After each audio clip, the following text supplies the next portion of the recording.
वाञ्छाकल्पतरुभ्यश्च कृपा सिन्धुभ्य एव च पतितानां पावनेभ्यो वैष्णवेभ्यो नमो नमः। जय श्री कृष्ण चैतन्य प्रभु नित्यानंद श्री अद्वैत गदाधर श्रीवासादि गौर भक्त वृंद।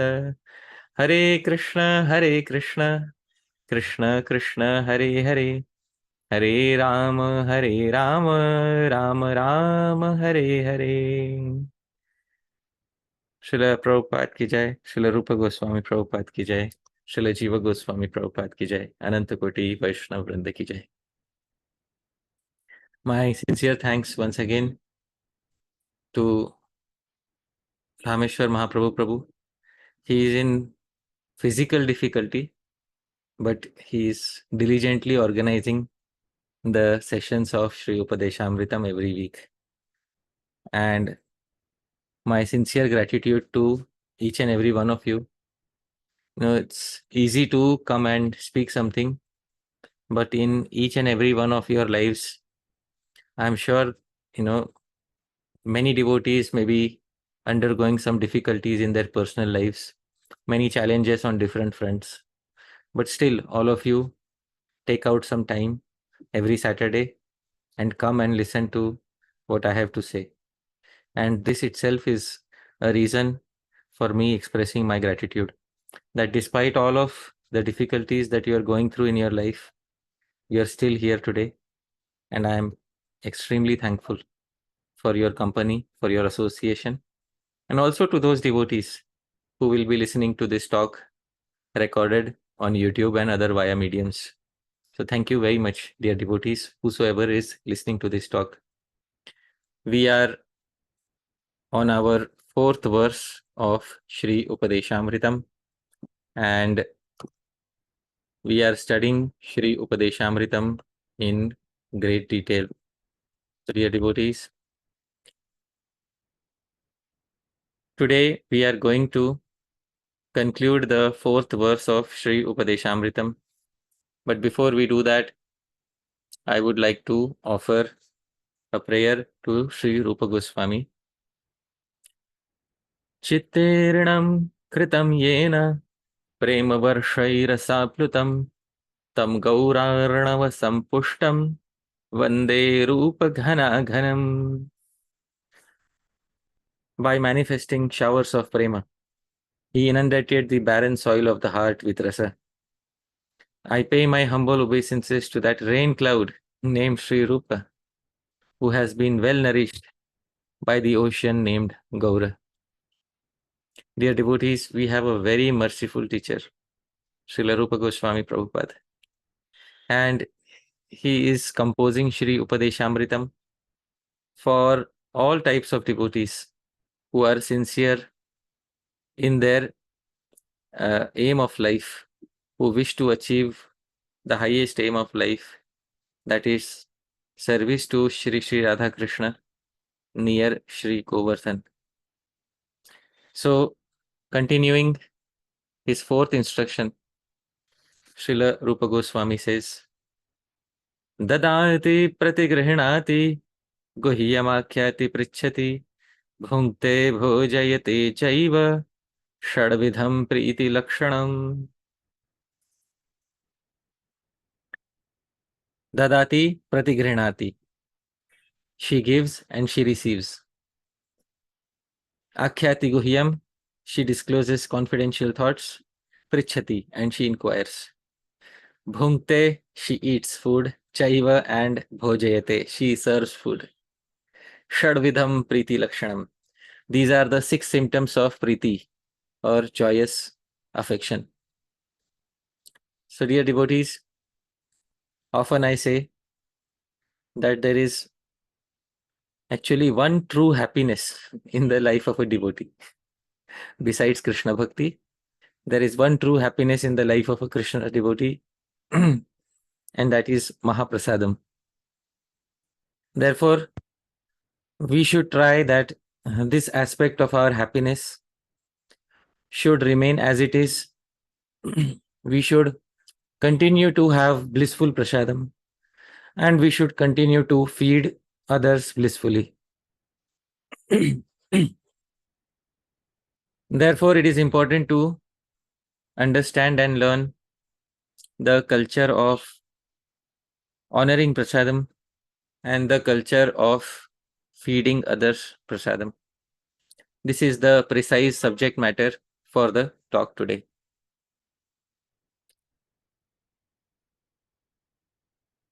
The first thing that we should understand is that prasadam is non-different from Bhagavan. This is mentioned right in the Vedic literature. In the Upanishads, it is said Annam Brahma iti. Actually, Annam, food, is Brahma. Brahma means the absolute truth. So in our Sampradaya also, we consider Anna or Mahaprasad to be non-different from Bhagavan. And anybody who doubts that, we chastise that person every time we sit down for taking prasadam.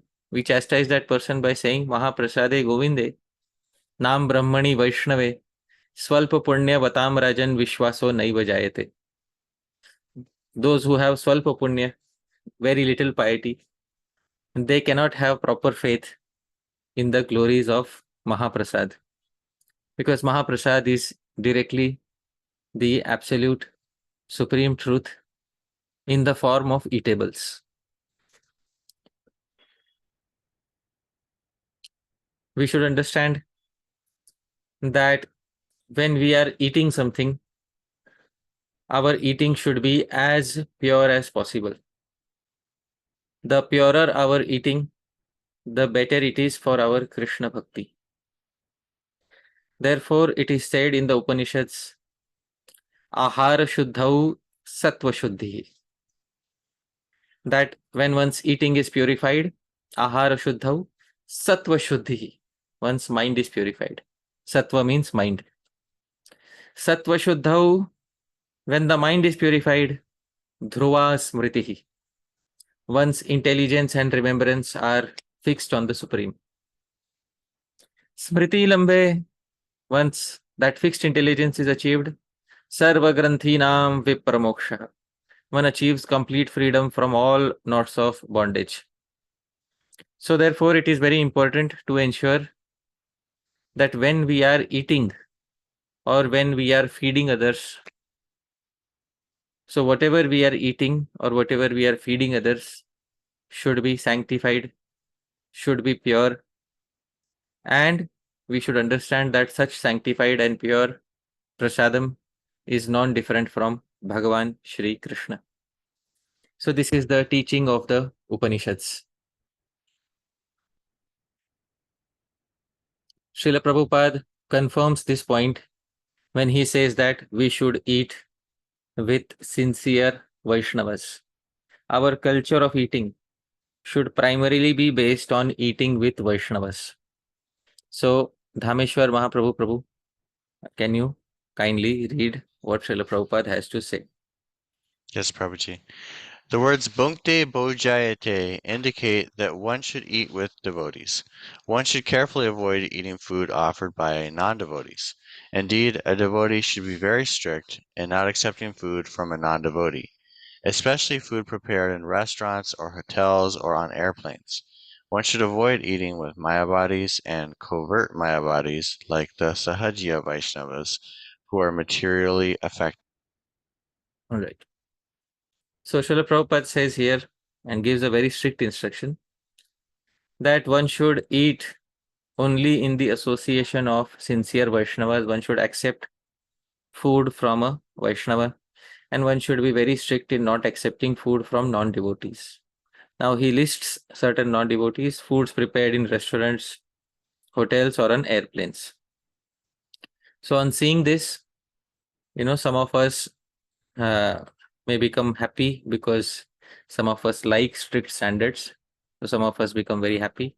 Some of us may become a little concerned that some of us, due to working outside in the world, traveling a lot, may not be able to follow these standards. But at least we know the highest standard that Srila Prabhupada expects from us. And this standard is very good. We will keep a note of this and then we will try to again come back to this point later. Moving ahead, Srila Bhaktisiddhanta Saraswati Thakura explains bhunkte bhojayate. As usual, his commentary is detailed. He says, Ei trividha dalera nikat haite tahader sprishta kona vastu bhojan karite nai. So with the three types of non-devotees, which I have explained in the previous talks, first is the karmi, second is the jnani, and third is basically anyabhilashi, a person who has desires other than bhakti. So with these three types of non-devotees, one should not consume any foodstuffs that they have touched. So bhunkte, one should not eat any foodstuffs that they have offered.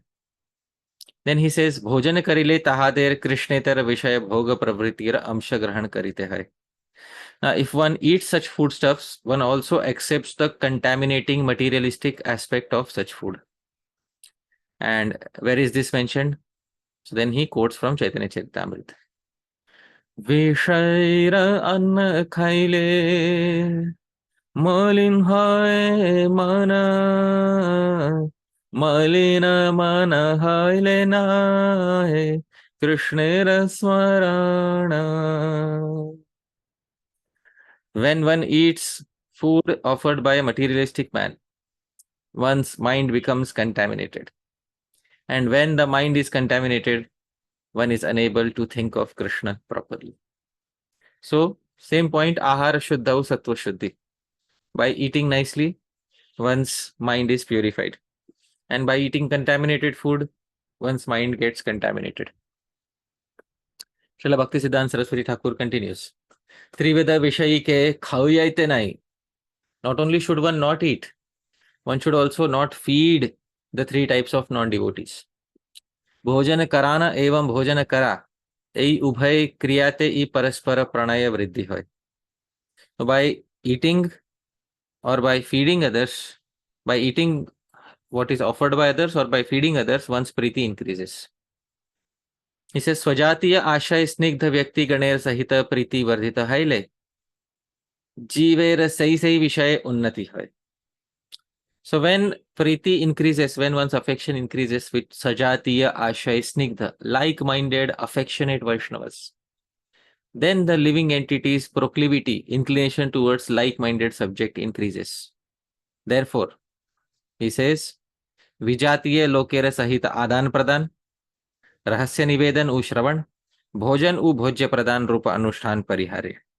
Therefore, one should avoid all these six activities. Dadati, pratigranati, guhyam, akhyati, pritchati, bhunkte, bhojayate. With those who are not like-minded. In other words, those who are not devotees. So this is the commentary by Srila Bhaktisiddhanta Saraswati Thakura. So the acharyas are giving these strict standards, and therefore we will come back to the strict standard that Srila Prabhupada had given. So Srila Prabhupada says a devotee should be very strict in not accepting food from a non-devotee, especially food prepared in restaurants or hotels or on airplanes. So Srila Prabhupada has written this instruction, which is a very strict instruction.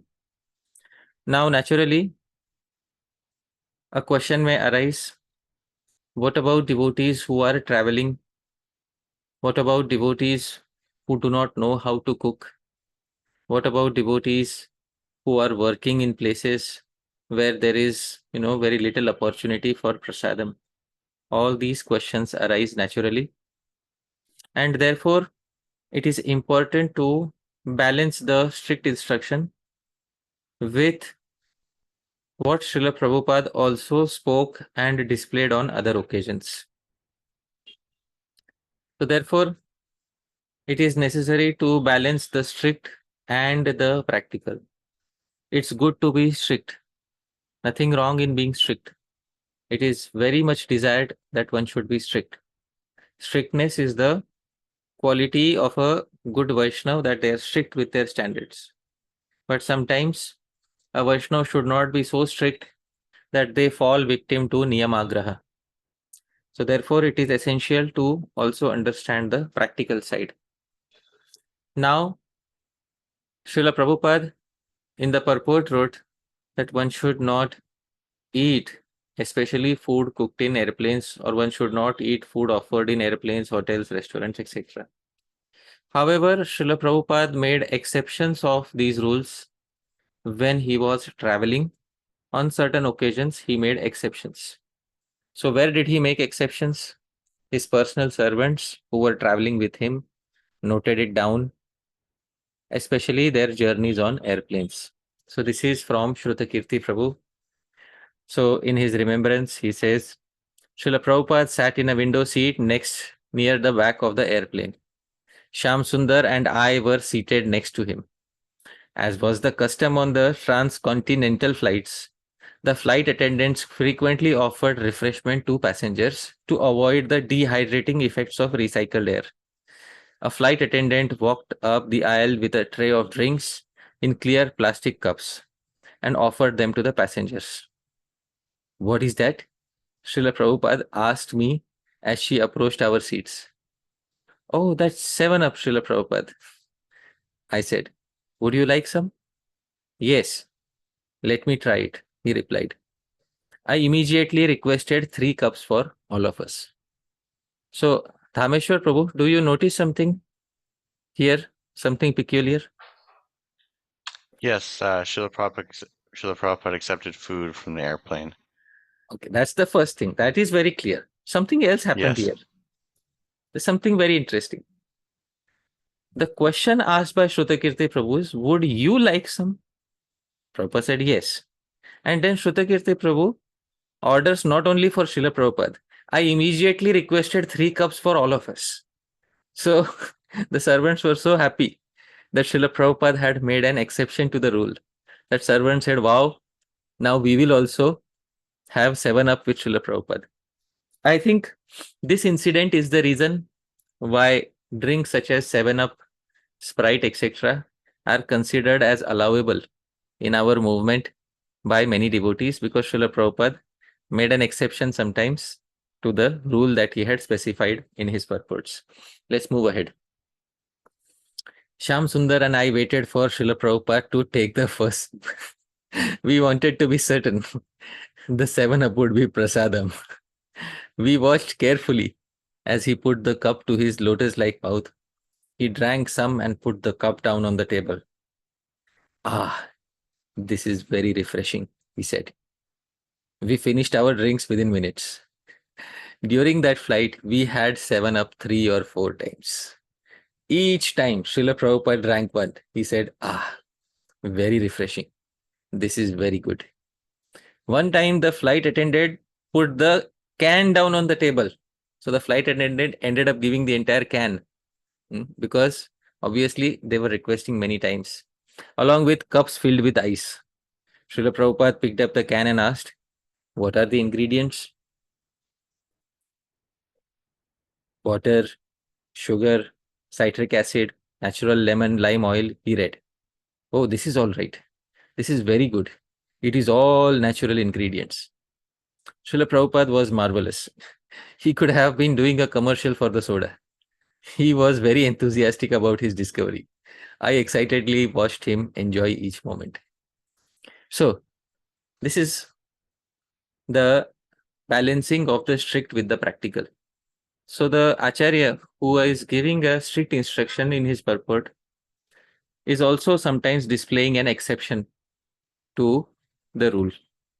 Now, we should also understand that when we should follow the rule and when should we follow the exceptions. So this is not the only incident. Or somebody may say, well, this incident is narrated by one disciple. Of course, it's a very reliable disciple and he's narrating it correctly. But, if there were further proofs of the same, we would like to hear that. So multiple disciples on multiple occasions confirmed that Srila Prabhupada would often make adjustments to the strict rules that he had spoken. Let's see example of another adjustment that Srila Prabhupada had made. So Srila Prabhupada spoke in that purport that one should not eat, with a Mayavadi or an impersonalist. But Srila Prabhupada, he describes in a conversation about his initial days in New York. Dhameshwar Prabhu, can you kindly read? When there was no response, I did not know where to live, where to eat. Sometimes with Dr. Mishra's, sometimes with some friend somewhere, where to live.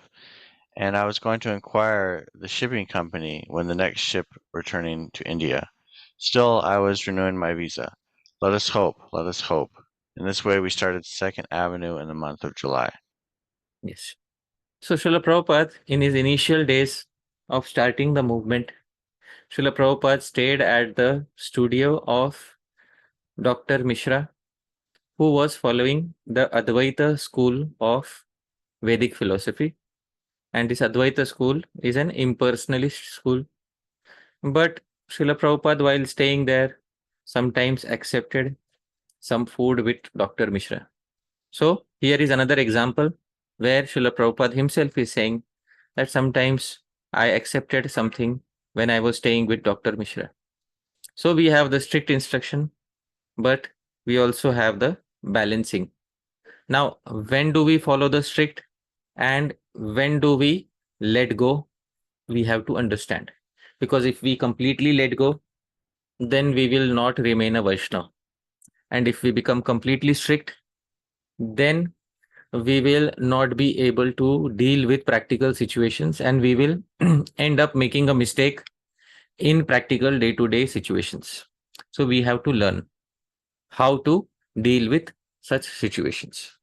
Now, not only another disciple, a third disciple, Sri Mukunda Goswami, also narrates the same. So, Dhameshwar Prabhu, can you please read? Yes. Mukunda Goswami. We, the Swami's people, sat down outside for lunch with them, Mishra's people, at long tables covered with white tablecloths. The seven of us flanked the Swami on both sides. It was the first time I'd seen the Swami hold a fork. He held it in his right hand with his middle finger and thumb, European style. As he ate, I saw him begin to carefully pick things out of the salad and put them aside. When I looked closer, I saw that they were little onions. I glanced at the people on either side of me, and I saw that they had noticed too. We all dutifully followed him, picking out the onions as he did. Right. So, something that is considered to be non-eatable by a Vaishnava. Srila Prabhupada was once invited by some guest. Now, Mishras, this is a different host. They had invited, different from Dr. Mishra. Some other Mishra family had invited Srila Prabhupada and along with the disciples, and they had cooked something for him with in good faith. But accidentally, in one of the preparations in the salad, there were onions. So Srila Prabhupada carefully took them apart and took the remaining part of the salad. So once again, Srila Prabhupada making an exception to the rule that he had specified. Now, not only this, on another occasion, another disciple also noticed the same. Dhameshwar Prabhu, can you kindly read? Yes. Kaushalya Dasi. A lady had prepared a huge and delicious vegetarian feast for us, but there were onions throughout the vegetables. One of the men leaned over to Prabhupada and whispered, Prabhupada, there are onions in the vegetables. Prabhupada looked at him angrily and said, Quiet, eat. It doesn't matter, just eat. He didn't want to offend her. Being an appreciative guest was more of a concern to him than the fact that there were onions in the vegetables. He ate it and complimented her on her cooking. Another time we were served chocolate. We thought, oh, you're not supposed to eat chocolate because it's got caffeine in it. Prabhupada said, eat it. He was casual in some ways and strict in other ways. I think his principle was that he didn't want to offend our hosts by being a stickler for the rules and regulations. It was a great example. So this is on video in Srila Prabhupada's Remembrances. This is a transcript of the video. So now it is hence confirmed, not from one disciple, not from two disciples, from multiple disciples, that bhunkte, while eating, Srila Prabhupada liked the strictest standards, but on certain occasions, Srila Prabhupada made adjustments to some of the strict standards. So we should also learn the art of when we can follow the strict standards and when to make certain adjustments to the strict standards. So, if we observe broadly about what Srila Prabhupada did, the first thing that Srila Prabhupada did is he did not compromise on purity in most cases. In 99% of the cases, Srila Prabhupada had no compromise on purity. He would rather prefer cooking himself, or he would try to avoid eating outside. So this was the first thing observed in his nature, that did not compromise on purity in most cases. And he also instructed in his purports that others should follow the highest standards. These things are confirmed 100%. Sometimes, however, he displayed a relaxation of those standards, especially during travel and preaching. This is seen in all the examples that we saw. So that sometimes during travel and during preaching, he displayed a relaxation of those standards. And whenever there was a relaxation, it was brought to his notice. He did not seem to bother much about it or display any negative emotions of guilt. Oh my goodness, now I have eaten this. Now I have to perform some atonement. So Dhameshwar Prabhu, did we see Srila Prabhupada speak of any atonement after eating any of this? No, and he told his disciples to relax. Yeah, relax. Not only relax, you also eat. Keep quiet and you eat. So this was his instruction. Because sometimes people may say, oh, Prabhupada can do it. You cannot do it.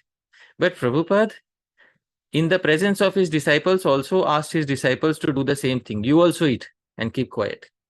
So it's very important to understand that when should one follow the strictest standards and when should one let go a little bit.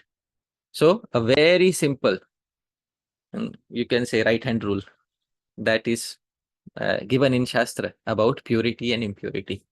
It comes from a Smriti by the sage Parashar. Sage Parashar is the father of Sri Vyasadeva. He has given a beautiful rule. This rule is as follows.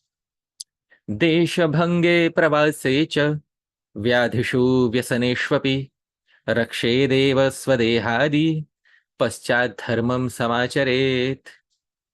Deshabhange, when the country is overrun by invaders, and pravasecha, while traveling out of town, vyadhishu, in times of sickness, vyasaneshu api, and in times of great difficulty, emergency.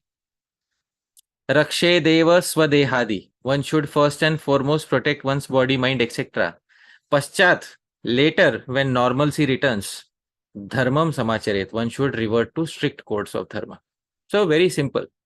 There are 4 situations in which relaxation can be done. What are the 4 situations? First, the entire country is undergoing some calamity.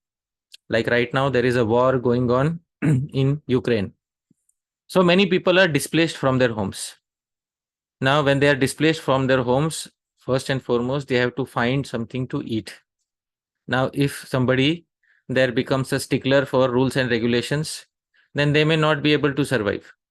Therefore, Parashar Muni says, when the country is overrun by invaders, first criteria. Second, when you are traveling out of town, so when we are traveling out of town, many things regarding eating are not within our hands. So we should understand that when it is not in our hands, so the strictest may not always be possible.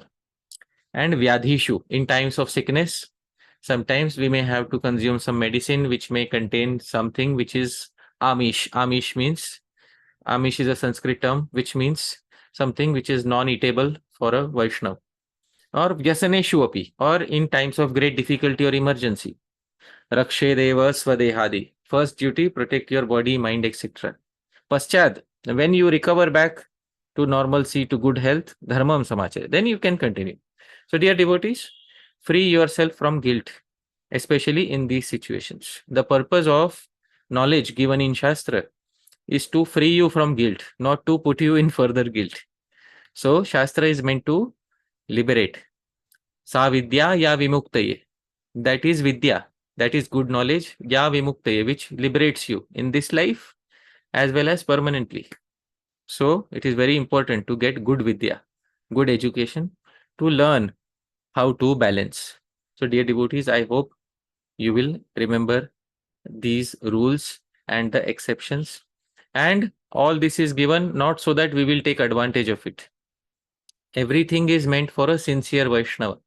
Like Srila Prabhupada never took advantage of the fact that he is traveling. Even while he was traveling, he tried his best not to accept foodstuffs from non-devotees.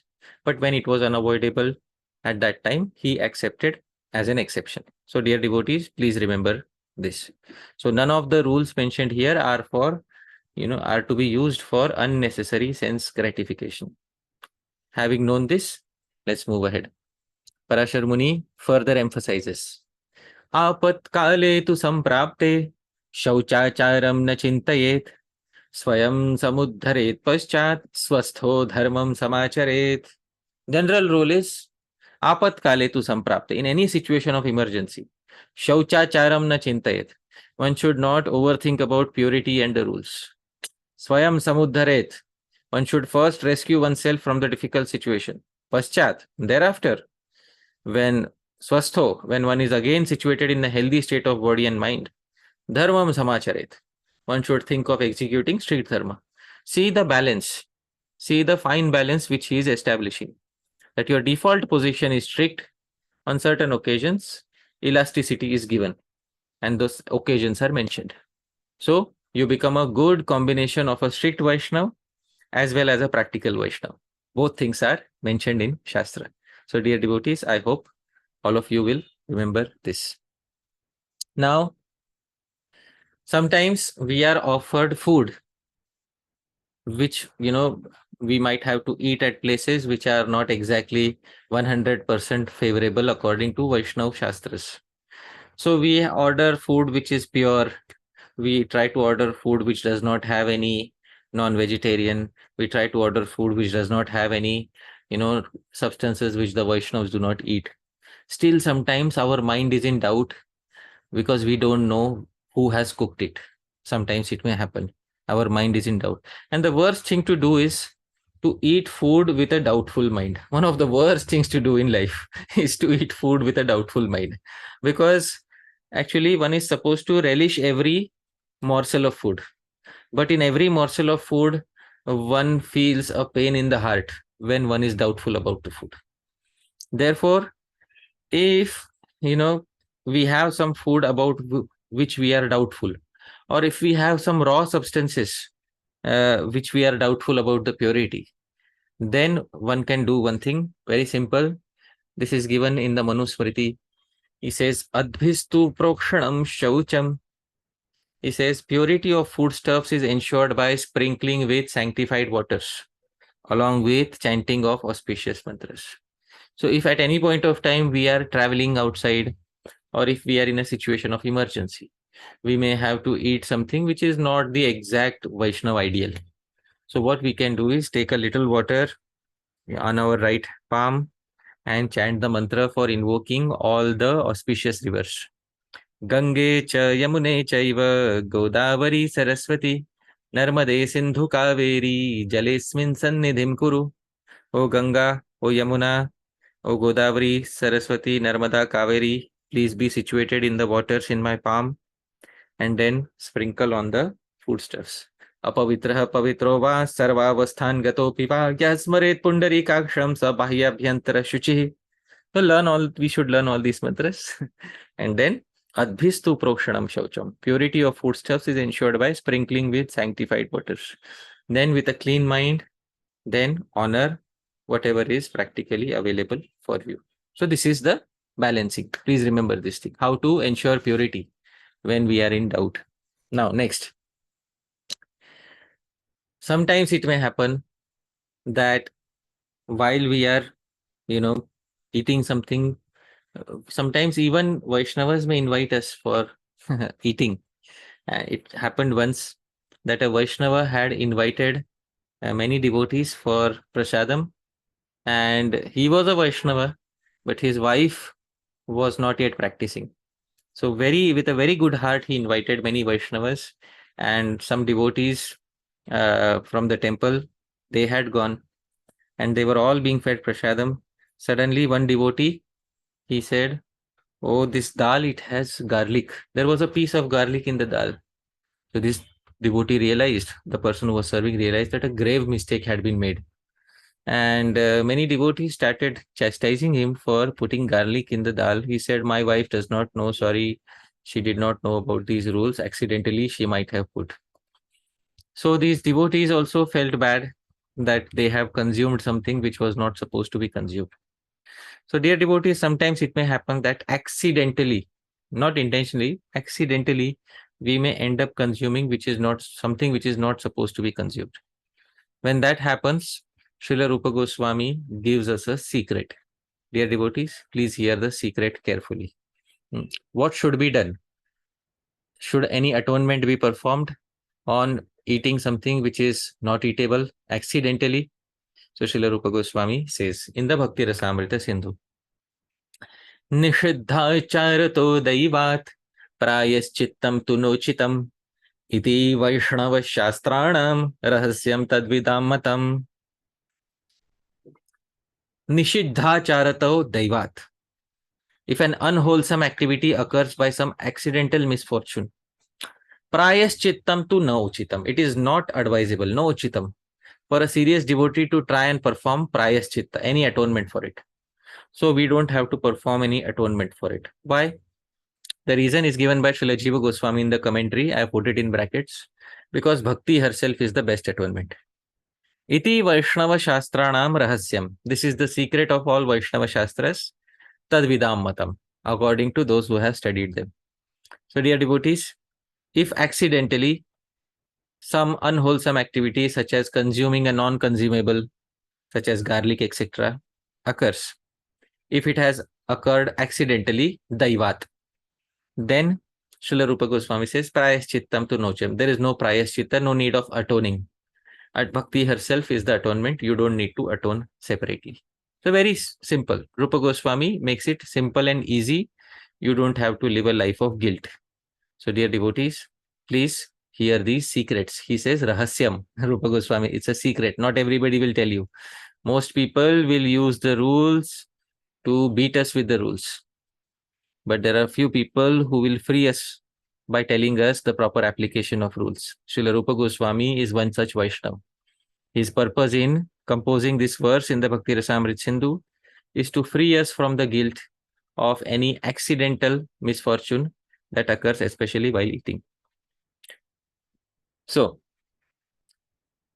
moving ahead, now Srila Prabhupada had said that we should ideally eat with Vaishnavas, and this we should follow.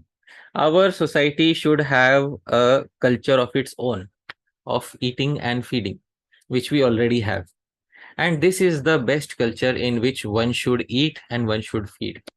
Eating outside, eating in airplanes, eating in other places, trying to ensure that the food is pure, all these things should be done only and only when Vaishnava Prasadam is not available. Our first line of thought when eating should be Vaishnava Prasadam. So even if Vaishnava Prasadam, sometimes it may not appear so tasteful to our senses, it should still be accepted because it is pure.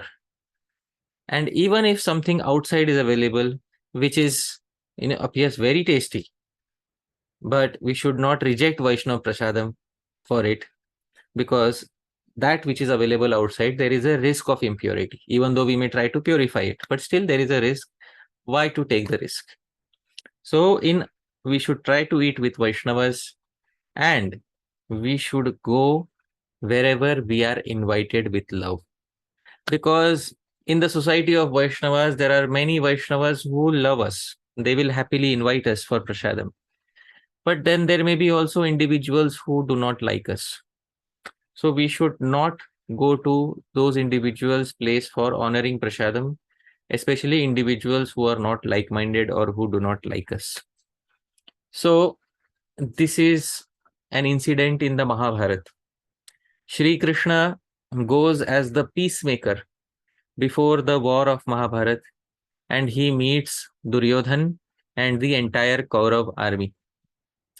He has come as the peacemaker for one last effort to try and ensure that the war doesn't occur, Obviously, in his mind, Krishna has already decided that war has to occur and everybody has to be killed. But still, externally, Krishna is playing the role of a peacemaker. He goes to the Kaurava kingdom, Hastinapur, and the Kauravas welcome him. And then they make him sit on a beautiful bed. And this bed is golden and it has pristine white chadar, pristine white covering on it. Bhagavan Shri Krishna is sitting on this bed, and around him is Duryodhan and hundreds of his brothers and thousands of other people. Then Duryodhan, in a externally sweet but internally deceitful voice, asks Shri Krishna. He brings many items of worship and then he says, please honor food with us. Krishna refuses, says, no, I am not going to eat with you. Duryodhan says, why are you rejecting our atithya, our hospitality? We have come here with the good intention of feeding you. At that time, Krishna says, no. Krishna says, I do not have any priti for you. I do not have any love for you. As I said in the previous talk, one has to be careful with Kshatriyas or people who have the nature of Kshatriyas. Krishna was aware that in Duryodhan's mind, Krishna is only a roadblock who has to be removed in order to gain full control of the kingdom. This was how Duryodhan perceived Krishna, just like a politician. So Duryodhan was not favorable towards Krishna. Therefore, Krishna refused. Krishna did not do dadati, pratigrihnati, guhyam akhyati, prichyati, bhunkte, bhojayate with Duryodhan for two reasons. First and foremost, Duryodhan acted exactly like a politician. Second, Duryodhan had no snigdhata, no priti for Krishna, zero priti in his heart. At that time, Krishna gave a very frank opinion to Duryodhan, told Duryodhan very clearly. This is a verse which describes what Krishna said. Sampriti bhojyanyannani apad bhojyani va punah nacha sampriyase rajan nachaivaapad gata vayam. Krishna said to Duryodhan, food should be accepted at another person's place only in two situations. First, when there is affection between the one who feeds and the one who eats. First condition. Or second, when there is an emergency. Then you may accept food at anybody's home. Oh Duryodhan, neither do you have affection for me, nor am I in a situation of emergency. So Duryodhan, please stop the niceties. I have come here for some talk. If you accept my proposal, then I will accept food. If you accept my proposal of giving the Pandavas their kingdom back, then I will accept food with you. Duryodhan, are you willing to do that? Or is your hospitality conditional? If your hospitality is unconditional, accept my proposal. Give the Pandavas their share of the kingdom. I will happily eat with you. And then Duryodhan did not accept. Dear devotees, this is politician. This is the nature of a politician, crooked. So, therefore, Krishna also did not do dadati, pratigrinati, guhyam akyati, prichyati, bhunkte, bhojayate. Very important lessons for all of us. We have to understand. So, this is from the Mahabharata. So, we should understand that we should only eat at somebody's place when there is affection between the person who is feeding and the person who is eating. Now, when we are eating, it is our responsibility as the eater to eat in moderation. This has already been covered in Udarvegam. The talk on Udarvegam we have already covered, that we should eat in moderation. Still, to reinforce the point, I am quoting a new verse from the Mahabharata where Shri Vyasadeva specifies that there are 6 good qualities which occur when one eats in moderation. So somebody may have invited us for eating. Doesn't mean that, wow, now I'm getting, free food. Now let me eat to the best of my capability. So it's not a Guinness Book of World Record for eating every time we are invited. All right. So Sri Vyasadeva says, 6 good qualities are attracted to a person who eats in moderation. What are the 6 good qualities? Gunascha षण्मित bhuktam bhajante आरोग्यमायुश्च balam sukham cha अनाविलं चास्य भवत्यपत्यं न चैनमाद्युन iti क्षिपन्ति. Vyasdev says, Gunascha षण्, 6 qualities are acquired by people who eat in moderation. Mita bhuktam, moderate eaters acquire 6 qualities. First, Arogyam, health. Second, Ayuhu, longevity.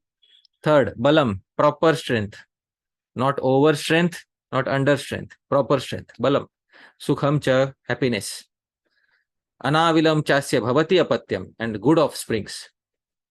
And nachainam adyuna iti kshipanti, and freedom from the allegation of being a voracious eater. People who see us also don't accuse us of being a voracious eater. He's a foodie, sometimes people say. So people don't accuse us like this. These are 6 good qualities of those of us who eat in moderation. So whenever we are invited to eat, please let us keep in mind that although it is free lunch, and although in Vaishnava society there are free lunches, believe it or not, there may not be free lunches in the world outside. There are free lunches in the Vaishnava society. But just because there are free lunches in the Vaishnava society doesn't mean that we have the license to eat unlimitedly, voraciously, and test the capacity of our stomachs, dear devotees. So, this is a recommendation by Sri Vyasadeva. Eat in moderation. Now, this is about eating. Now, when it comes about feeding, we are on the other side. So, bhunkte, we have understood. Now, bhojayate. Now, we should understand Vedic culture of feeding others. I have already said that Vedic culture is a dynamic tension of opposites. Please remember, like when we discussed dadati pratigrihnati. Dadati, a person wants to give, but I said pratigrihnati, the ideal receiver doesn't want to accept. So there is a dynamic tension of opposites. The person who wants to give has to seek out people who will receive. It has to be difficult for them to seek out such people. Because people, those who are Brahminically inclined, should naturally not be inclined to accepting more and more. Similarly, although in Vedic culture it says that when we are eating, we should eat less. But when we are feeding, we should feed sumptuously. Please try to understand this. Now, just because Vedic culture says that one should eat in moderation, doesn't mean that when I am feeding others, let's say Dhameshwar Mahaprabhu comes to my home as a guest, and he sits down, and then when I am feeding him prasad, I give him very little, and Dhameshwar Mahaprabhu says, Prabhu, I need little more rice. So I said, no, Prabhu, you have to eat in moderation. Didn't you hear the Upadeshamritam class? So those rules are for self-imposition, not for beating others. When we are serving others, we should serve sumptuously. Please remember this principle while eating, and we should not judge the person who is eating in our home. So those rules are for self-imposition. So those are not for judging others or imposing upon others. Let others eat whatever they want to eat, howsoever they want to eat. The rules are meant for us. The Vedic culture of feeding others is that one should first feed the guest and then one should eat oneself. If we have invited somebody for eating, then we should ensure that the guest eats the first morsel of food and then we eat. Sometimes a guest comes to our home and we offer them prasadam, and the guest says, well, I don't want to eat alone. You also eat with me. So then we should honor his request, and we should sit with him. But we should observe carefully that the first morsel is eaten by the guest. Please remember this etiquette. The first morsel should be eaten by the guest. Even though we may be elder in age, the guest may be younger in age, no matter what. The first morsel should be eaten by the guest whom we have invited for eating. All right, this is given right in the Vedas. Kirtim cha va esha yashascha grihanam ashnati yah purvotither ashnati shriyam cha va esha samvidam cha grihanam ashnati yah purvotither ashnati. The Atharva Veda says, he who eats before feeding the honorable guest actually eats away the good fame and reputation of his home. He who eats before feeding the honorable guest actually eats away the good fortune and knowledge present in the home. Dear devotees, let the Atithi, let the person whom we are feeding, take the first morsel of food. Very subtle and important point of Vedic culture. Ideal thing is let the guest eat first completely and then the host will sit. But if the guest requests, no, I don't want to eat alone, somebody sit with me, then we can sit with them. But ensure that the first morsel is taken by the guest. Do not start before the guest. That is bad etiquette according to Vedic culture. So let the guest have the first morsel because he is the guest. He or she has the right to eat the first morsel of food in the home. That is their right. And we should not snatch away that right from them. So, therefore, it is important that guests should be fed first. And another important rule is specified by Manu in the Manu Smriti. Na vai swayam tadashniyad atithim yanna bhojayet. Do not eat anything that you have not offered to the guest. Please remember this thing. When a guest is invited, the guest's plate has certain items to eat, and our plate should not have one extra item which the guest was not offered. Please remember, the guest should be offered everything. And if the guest says, no, I don't want this, well, that's okay. Then we can eat that. But the guest should not be kept devoid of any item of food. All the items of food that are there for us should also be there for the guest. Please remember this thing. Now, it's very important. I also wanted to make a quick point about this. Vedic culture means making the guest sit down honorably and serving with our own hands. Is very important. This culture in entire Chaitanya Charitamritam, you will see this culture. Nowadays, there is a culture of buffet. In some places, it is convenient and unavoidable. So I don't want to say anything. Nowadays, we have the culture of buffet. Now, what happens is buffet turns the honorable guest into a plate holding beggar in front of the server. That is what it does sometimes. So the person who wants to receive is holding the plate and it appears as if he is begging food in front of the person who is serving. Please try to understand. Therefore, the Vedic culture is that we should go to the person who is eating, not that the person who is eating has to come to us. This is a subtle difference because when the person who is eating has to come to us, then that person becomes the person in need and then we become the superiors. Vedic culture means he is higher than us. The person who is eating at our home is higher than us. We should go and serve them. Now I understand that in some practical situations, this may not always be possible. Buffets are sometimes the best way to serve guests, especially when there are multiple guests. I understand all of that. My point is, what is the ideal culture of feeding guests? This I am specifying here. I have attended weddings in my village 20 years ago. In those weddings, we all used to sit down and food used to be served. I attended wedding almost 2 or 3 years ago also, and I could not eat much of it, only the sweets. But, the culture had changed.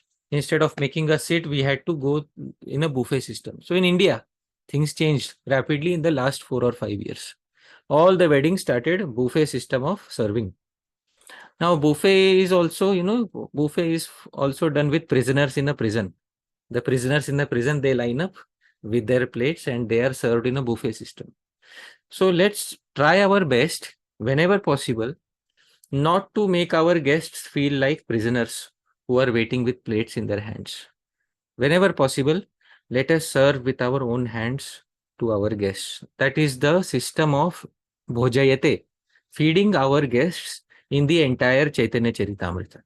In the entire Chaitanya Charitamrita, Mahaprabhu's culture is this, that you feed by personally approaching the person who is eating. So I hope everybody understands this. Please take it in the correct spirit. My point is not to criticize any system of eating. Point is what is the ideal. So please remember this thing. Now, when somebody is eating, some people have a bad habit. When the guest is eating, they will stare in the guest's plate. So this is a very bad habit. Please, when the guest is eating, let them eat peacefully. They should not have the feeling that somebody is looking down their plate. Somebody is staring at their plate. Somebody is watching them. Let them eat peacefully. Do not pass any sarcastic comments, any negative comments, and do not give any headache to the guest when they are eating. And what to speak of words, even if one looks with cruel eyes towards the guests, there is a special hell reserved for people who don't treat guests nicely.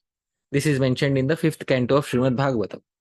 Dhameshwar Mahaprabhu, kindly read about the ferocious hell for those people who mistreat their guests. A householder who receives guests or visitors with cruel glances, as if to burn them to ashes, is put into the hell called Paryavartana, where he is gazed at by hard-eyed vultures, herons, crows, and similar birds, which suddenly swoop down and pluck out his eyes with great force. So, dear devotees, I hope none of us want to undergo this experience.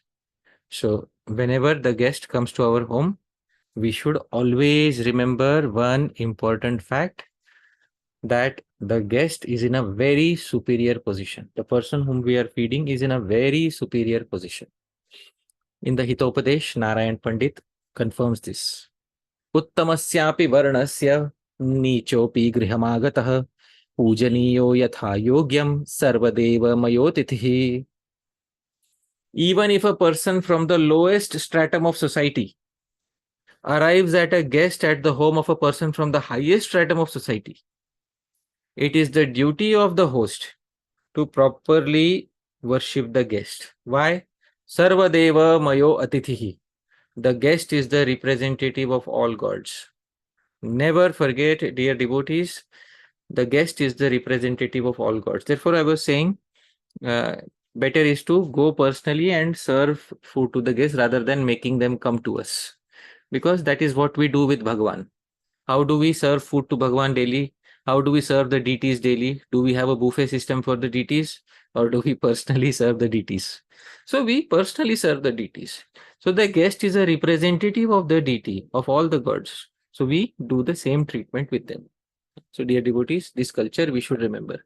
No matter who comes to our home, when they leave our home, they should have the feeling, wow, I was satisfied. The prasadam was nice. I was at their hospitality was nice. They fed me sumptuously. Although I was saying no, no, they again and again requested, please take more. Please take more. So this is the culture of good hospitality, which we should cultivate. Otherwise, we will become misers.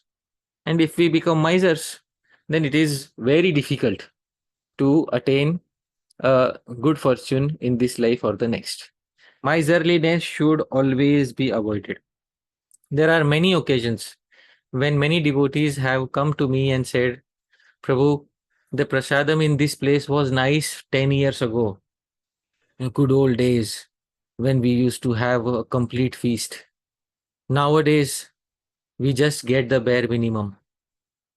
So, dear devotees, it is very important that when we feed others, we should avoid miserliness.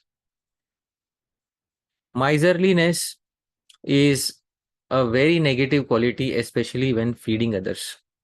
One time it happened that there was a poet from the state of Maharashtra. I am in the state of Maharashtra right now. So there was a poet named Kesavasuta in the state of Maharashtra. He went to a temple to honor Prasadam. And when he went to the temple, people were serving very quickly. Like they will come and quickly serve half a spoon of rice. Then quickly come serve half a spoon of dal. And by the time he will say, wait, I want half a spoon more, they've already gone. So then came the main part. The person who was serving came with ghee, which is supposed to be put on the hot rice. So ghee with hot rice is delicacy for those of us who have tasted it. Ghee with dal and rice, very simple but delicacy, joyous sattvic prasadam. So he came with the ghee. So at least Keshav Sut was expecting at least these people will put the ghee nicely. So he came quickly and quickly put ghee, and that ghee, it was such a thin stream of ghee. So Keshav Sut was surprised. He tried to call that person who was serving ghee, but that person had gone far away. That time Keshav Sut made a joke about it. And this joke is recorded in his literature. Very important. And this he made a joke about it. There is a Sanskrit verse about it. Sancharini kanchana vallariva vidyullatav patita nabhastha घृतस्य धारा पतिता न जाने divam gatava bhuvam gatava. He said, suddenly he shouted loudly, Sancharini kanchana vallariva. Oh my God, was that a golden chain which ran away from me? See, ghee is golden in color. So was that a golden chain that ran away from me? Vidyullatava patitana bhastaha. Or was that a lightning strike from the sky? I don't know what happened. Ghritasya dhara patitana jane. This stream of ghee was like that lightning from the sky. I don't know what happened. Divam gatava bhuvam gatava. Did it return back to the sky or enter the earth? Wherever it went, at least it did not enter my rice. So this was Keshav Suta's funny take on miserliness in serving. The poet said to the person who was serving ghee, oh my goodness, what was that? Was that a golden chain running away from me? Or was that a golden flash of lightning falling from the sky? Because, when lightning suddenly, strikes, you don't know whether the lightning struck the earth and went in the earth or whether it went back into the sky. You can't realize. So he said, what, that stream of golden ghee, where did it go? Did it disappear in the sky or did it enter the earth? Wherever it went, I'm pretty sure it didn't fall on my plate of rice. Dear devotees, please, it's a funny incident, but let's remember, let's not be such misers. Bhagavan Shri Krishna has given us enough sampatti, enough wealth to manage our temples, to manage our movement. And why has he given all this wealth? Not so that it will rot away in some bank accounts. He has given so much wealth so that we can feed the Vaishnavas nicely, so that we can have Sunday feast of love, not the Sunday display of miserliness. Dear devotees, please remember this. Those devotees who are personally organizing Sunday feast or who are organizing it within any institution, I am not naming any institution in particular, but those who are organizing feasts for others, please let it be a feast of love, not an open display of miserliness. If we are inviting somebody, let us feed them nicely. And let us not be miserable in our feeding. Oh, but if I spend too much, then, I will lose money. If you have that thought, go and eat at somebody else's places, but don't organize a feast. Please. Bhagavan will feed you. If you don't have the faith that Bhagavan will give money, don't organize a feast. If you have the faith, Bhagavan will give sufficient money, organize a feast, and whatever items you give, you may give sufficiently to everybody. So please, dear devotees, keep this in mind. Sri Chaitanya Mahaprabhu's culture, the Gaudiya Vaishnava culture of feeding guests, is feeding till the neck. This is established in the Chaitanya Charitamrita. Tabe Mahaprabhu vaise निज गण लैया भोजन करैला सवा के आकंठ पुरिया प्रभुर आज्ञाए गोविंद दीनहीन जने दुखी कंगाल आनी कराए भोजने. Sri Chaitanya Mahaprabhu sat down with his personal associates. He sat down with them and had every one of them fed very sumptuously. until they were fed to their necks. At that time, Chaitanya Mahaprabhu didn't say, Udar Vegam, remember? That time, because he's feeding others. Whether how much to eat is the concern of the person who's eating, not the person who's feeding. So, when Chaitanya Mahaprabhu was feeding others, he never judged them. He fed them sumptuously and he fed them till they were filled to the necks. Akantapuriya, filled to the necks.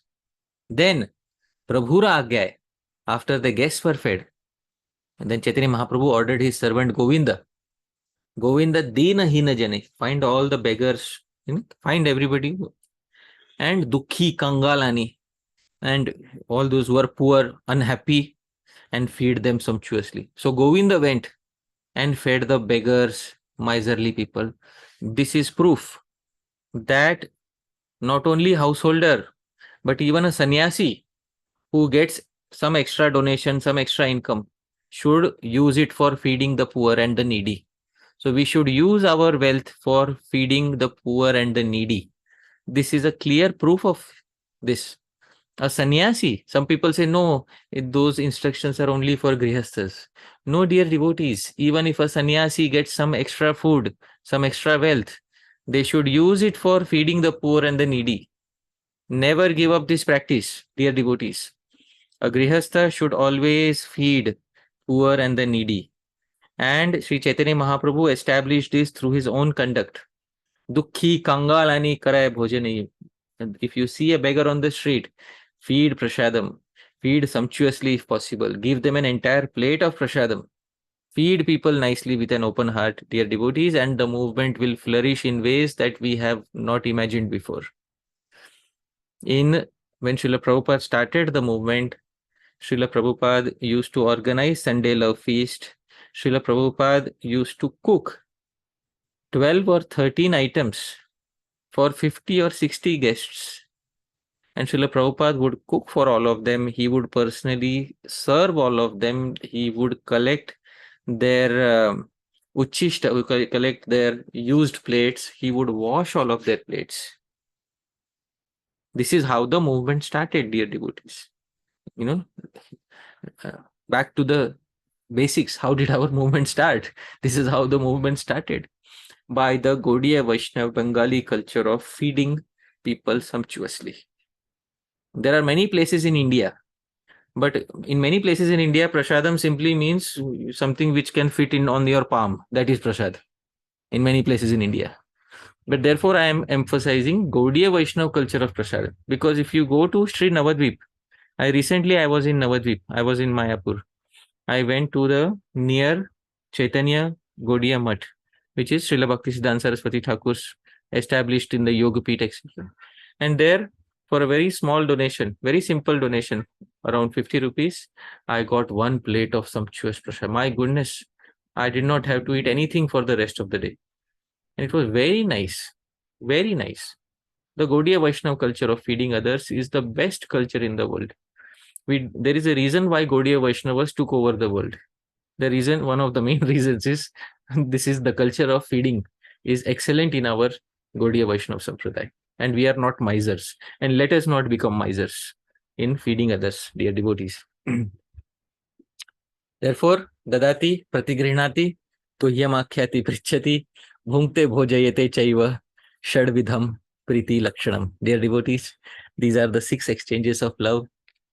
And as is the customary practice, a mirror verse I would like to compose for Srila Rupa Goswami's verse. Therefore, I am concluding this presentation on the 4th verse with the following mirror verse.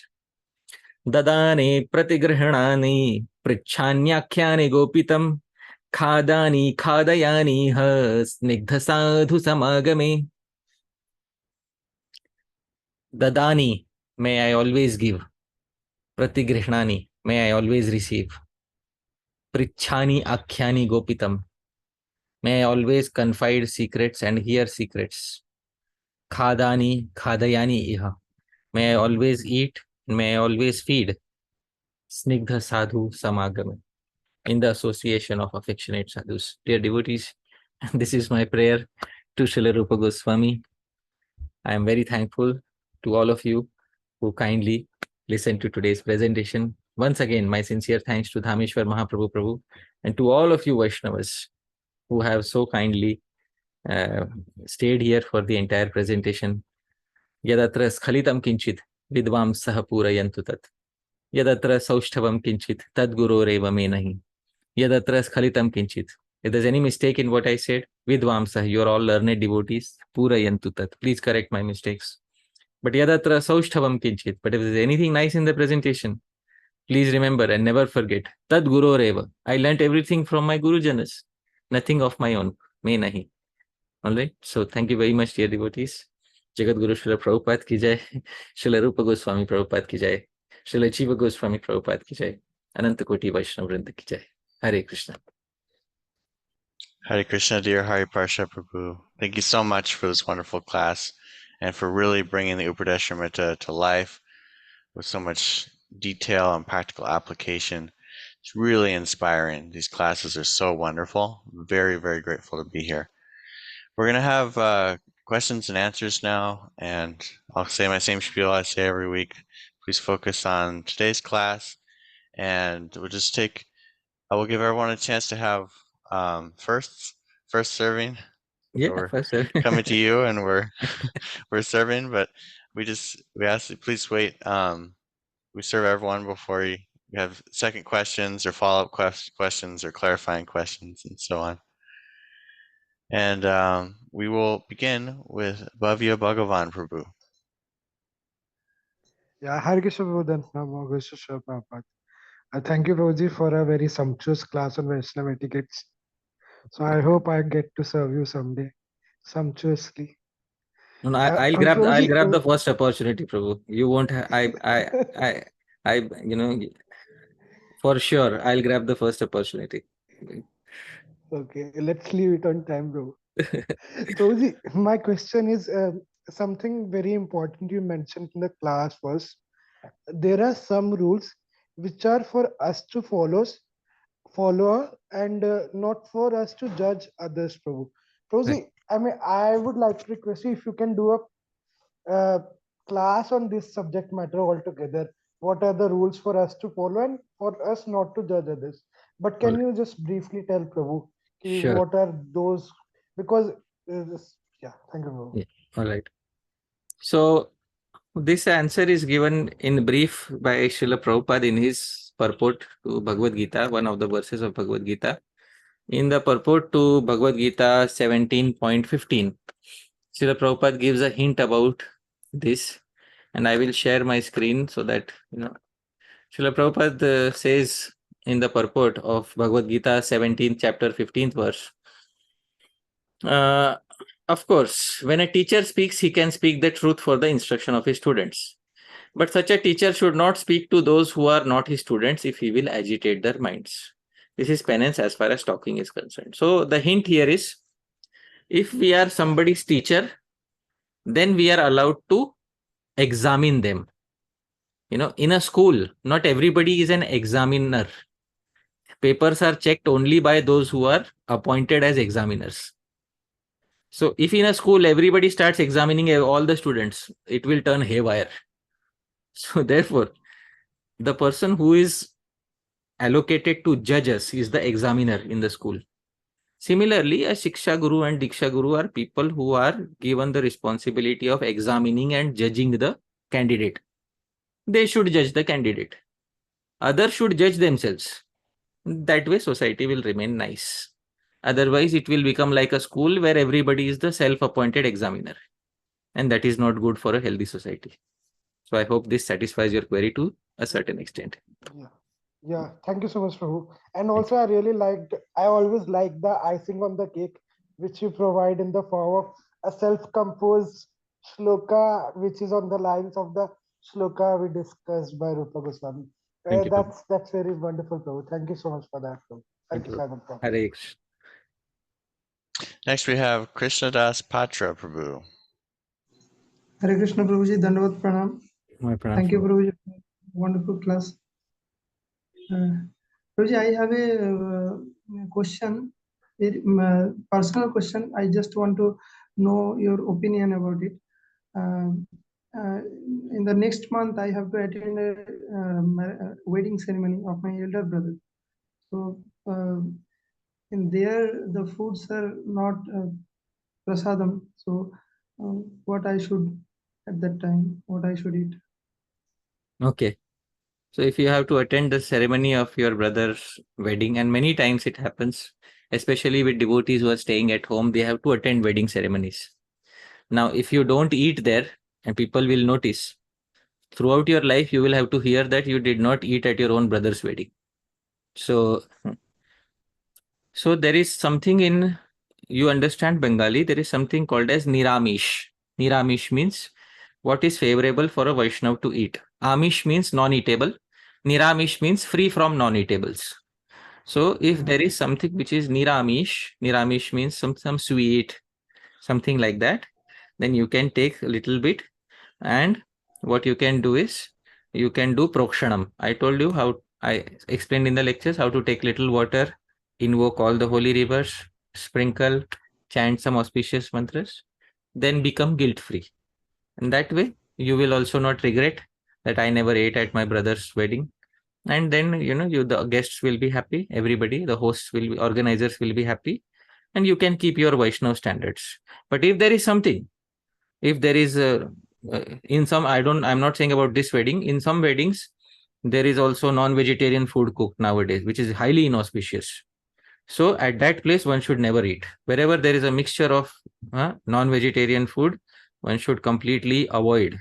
Only in very emergency situations, one may consider taking some vegetarian thing there, but that is only in emergency, not otherwise. If there is a mixture of non-vegetarian food, one should avoid 100%. So this is to be noted. So I assume that in this wedding there is vegetarian food being cooked, and I assume that I know sometimes it's a very big thing to assume from Bengali weddings, but I assume that there is vegetarian food being cooked, and I assume that if that is the case, you will be able to take something which is niramish, or which is free from non-eatables. All right. Thank you, Prabhuji. Thank you. Very good. Next we have Omkar Prabhu. Hare Krishna, Prabhu, Dandavat Pranam. Prabhuji, can you please suggest, say something about accepting the Uchishta? Bhunkte bhojayate can be with a friend and at the same time with our senior Shiksha Guru, Diksha Guru in as such. So how should we treat about this thing, accepting the Uchishta or maybe what has been eaten? Because sometimes we see that even in general modern, I mean, anyways, like friends sometimes who are very close, they may sometimes accept each other's remnants, which is not considered good. But otherwise, for seniors, it is considered good. So, could you please explain this point? From whom should we accept Uchishta and how it should be? All right. So, from whom should we accept Uchishta or remnants? So, in the first canto of Srimad Bhagavatam, Sri Narad Muni establishes the Praman, where he says in the first canto that only by permission of the Bhakti Vedantas I accepted the Uchishta, the remnants of the Bhakti Vedantas. This is the most ideal way, wherein you go to a Vaishnava and you request. Usually a Vaishnava will not say, yes, accept my Uchishta. So usually a Vaishnava is hesitant in giving his or her Uchishta. So what to do in such situations is, better is if that Vaishnava is our Guru Jana or Shiksha or Diksha Guru, then we can take their remnants by touching them to our head, because that is allowed for a disciple. Where is this mentioned? In the Chaitanya Charitamritam.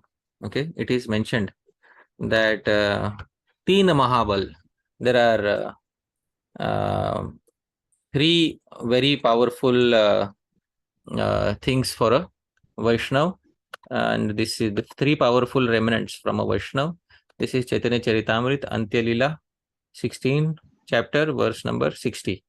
Bhakta pada dhuli ar, bhakta pada jala, bhakta bhukta avashesha, tina mahabala.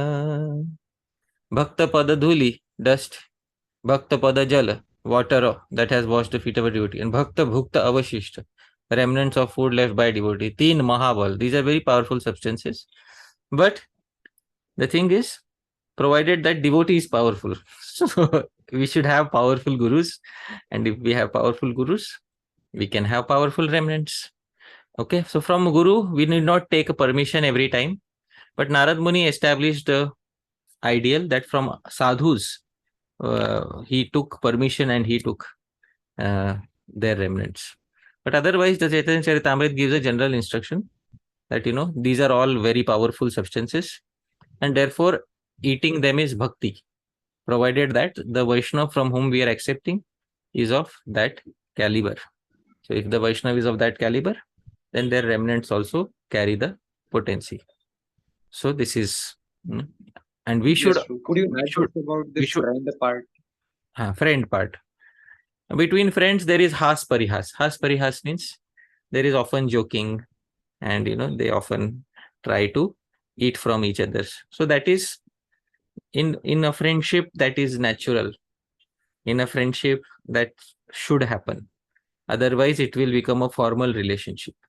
So in a friendship, friends are supposed to have some has parihas. Has parihas means some loving dealings and some joyous dealings, some laughter, so some things like that should be there. Otherwise, it will be Hare Krishna Prabhu. Did you chant your rounds today? 16 rounds? Yes. Oh, yes. I also chanted my rounds. Yes. Are you following the 4 regulative principles? Yes, I am also following. Okay, Prabhu. Let's go for Prasadam. I will not touch your plate and you will not touch my plate. Okay, Prabhu. So, if this is our friendship, then that is not friendship. Means sometimes you should snatch the plate also in a good friendship, so that the friend doesn't misunderstand. All right, as long as the friend is okay with it, so that till that time it is all right. It also goes on in the spiritual world between Bhagavan and his friends, so that is okay. That's a part of Vaishnava culture. But don't do it so much that others start noticing and becomes a disturbance for others. So please don't overdo it. So as long as it doesn't become a disturbance for the friend as well as the other society, it's all right, between friends. That is my answer to your query. Okay, thank you. Thank you, Prabhu. Dhanapram. I'm very confident about my gurus. Next we have Mandri Devi Dasi Mataji. Hare Krishna. I also would like to thank you very much for the wonderful presentation, not just enlightening with all these amazing quotes you always pull in that connected to the topic, but it's also always very sweet and very nourishing. Thank you so much. Thank you so much. My question is connected to the prokshana you mentioned, and I was wondering if can anyone invite Gangecha, Yamunecha, Vagoda? Does that work to anyone, or you have to be an initiated Brahmana to be able to do that? And what can someone do who is maybe not initiated but practicing devotee and finds oneself in a situation where the food is questionable? Right. So actually about Ganga, it is said her name itself is purifying. So Ganga doesn't require any external qualifications. One who while bathing in India, all sorts of people, from youngsters to elderly people, they are taught to chant the names of all the holy rivers while they are taking a bath. So simply calling out the names of the rivers is purifying. Why are rivers purifying? Because they flow. Flow equal to purity. Therefore, rivers are purifying.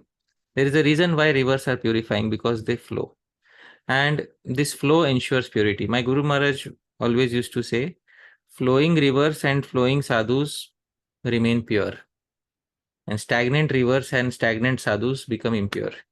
So a sadhu should flow, which means he should keep traveling in order to remain pure. And a river should flow in order to keep pure. So coming back to the topic, these names, there is a lot of Ganga Mahatmya. In Chaitanya Charitamrita also, Keshav Kashmiri composes verses on Ganga, actually. So there's a lot of Mahatmya. There's a lot of importance of simply chanting or remembering Ganga. And what to speak of actually having Ganga water with us. So we should always remember and we should call out the names, and there is no such prerequisite mentioned, because prerequisites are for Ved mantras, mantras which are there in the Vedas or Tantras. We are not chanting a Ved mantra we are not chanting a tantra based mantra. What we are doing is a simple invocation verse for requesting the rivers to be present and remembering the rivers. That's all. So that anybody can do. And it is not a Ved mantra. It does not have pranav, omkar or klim, hrim, shrim, aim. It doesn't have any of those bijas. So a person normally who is a Vaishnav can mercifully ask Ganga Devi to be present in those waters. As a simple thing, this there is Kola Vecha Sridhar. He was a poor person, but not very little wealth. And he was not officially initiated into a Vaishnav Sampradaya, but whatever wealth he had, he used to worship Ganga through that wealth. So it is common understanding that you can do that. No worries in that. So I hope this answers your query to some degree of satisfaction. Thank you very much for the clarification. Thank you. Hare Krishna. Hare Krishna. Next we have Damodar Lila Mataji. Hare Krishna Prabhuji, Dhanavad, Srila Prabhupada. Thank you for a wonderful class.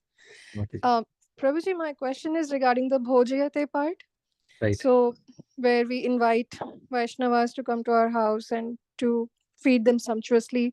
And I'm also assuming, nice prasadam, like multiple varieties and not. So, if we are doing this kind of bhojayate on a very regular basis, maybe every week, when we are organizing programs where we invite devotees on a weekly basis. And if you, like me as an organizer, if I don't have that physical strength to do it, and we, overstretch yourself because you really want to feed. That's a very natural thing. I understand that we should, feed nicely. The quantity as well as quality, both should be very good. And with a very good mood, we should do that. But what if then you suffer physically the entire week just to do that again? And how to balance that, Prabhuji? If, Right. Yeah. So I understand the question is that we love to serve. We've been requested to serve. And we, the Vaishnava Shastra instruct us to serve the guests. We are doing it on a weekly basis. And when we are doing it on a weekly basis, often it is physically very stressful for the rest of the week. So feeding others should be a joyous task and it should not become a burden for anybody. We should feed others and we should feed them whatever. We may reduce the number of items. According to Manusmriti, the bare minimum that one should give to a guest is water and sweet words and a place to sit. These three things should be given to a guest. A place to sit, sweet words and water. This is how hospitality begins. Anything above that is extra. But extra should not be at the cost of we becoming depressed in our bhajan. So we may cook one or two items less, but we should ensure our sanity also, because we have to perform our bhajan for the rest of the week. So anukulyasya sankalpaha pratikulyasya varjanam. Whatever is favorable for our bhakti, we should accept. Whatever is not favorable for our bhakti, we should not accept.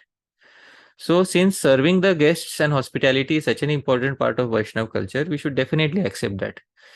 But ati sarvatra varjayat. I had specified this rule in a previous class. Overdose of anything should be avoided. So if we overdo anything, it will turn into a burden for us. So please do that much with which you are able to keep your happy mood of serving the next week. We should look forward to the next serving. Not that, oh my goodness, it's Sunday. Oh no, it's that time of the week again.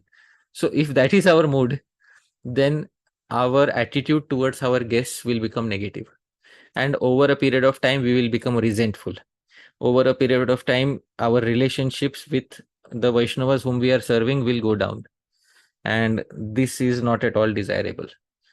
If required, we can cook lesser number of items, but let's cook with a happy mind and let's not cook as if it is a burden. Let's cook so that it is a seva which we have, which we joyously perform. So I hope that satisfies you, Mataji, to some degree of satisfaction. Yes, Prabhuji. Thank you so much. Yeah. Hare Krishna. Hari Hari Bol. Next, we have Mohit Deshmukh Prabhu. Hare Krishna Prabhuji, Dandatana. Thank you for wonderful katha. My question is, Prabhu, if we have offered some seva for serving prasadam in a buffet, so should we accept that or not? Because as you mentioned a verse that if we do so, it will be like offending the guest. No, or there's no verse on buffet. I was just no, yes, but I was just we should saying that offer. the ideal is we should go to the guest rather than the guest coming to us. There is no offense or anything like that. I did not specify anything like that. What is there? The most ideal way is to go to the guest and serve. And if it is not sometimes possible, then the guest has to come to us in a buffet system. All right. But Yes. if the temple or the senior devotees have asked us to do a seva, we should perform the seva. But anybody who comes to us with a plate should be made to feel the same level of respect as if we were going there personally and serving them. I hope this, I try to achieve. We can do that by serving with a nice smiling face, no crankiness, no telling the person, hey, move ahead, there are many people waiting, chalo. I have seen some of these incidents.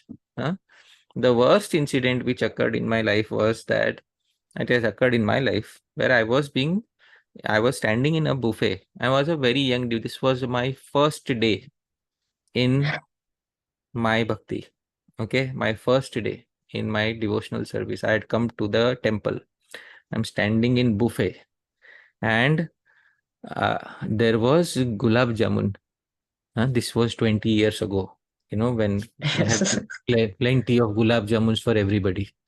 So back in the good old days when there were plenty of gulab jamuns for everybody. So, of course, now also we have on many occasions, but when I asked for the second gulab jamun, I was not knowing that there are some unwritten rules. I was not knowing. I asked for the second gulab jamun. I was severely chastised. And in Hindi, they said in Hindi, that person who was serving, he said in Hindi, is it your father who is cooking here? He said like this to me. In Hindi, it's a very offensive word. What? So that day I had decided I will not come back again. I'll not come back again. So because then I had almost packed up my bag, but something within me said, let it go. No, forget it. Let's move ahead. So when we are serving in a buffet, we should try not to have that attitude. You can take that seva. Ideally, we should take that seva where we can feed sumptuously, whether buffet or whether serving, and we should not make a crooked face or say something negative to the person who is coming with a plate. Because buffet system means people are literally like holding plates in their hands, and we tend to get the impression that I am the one who's feeding you, like beggars. Yeah. So that is not.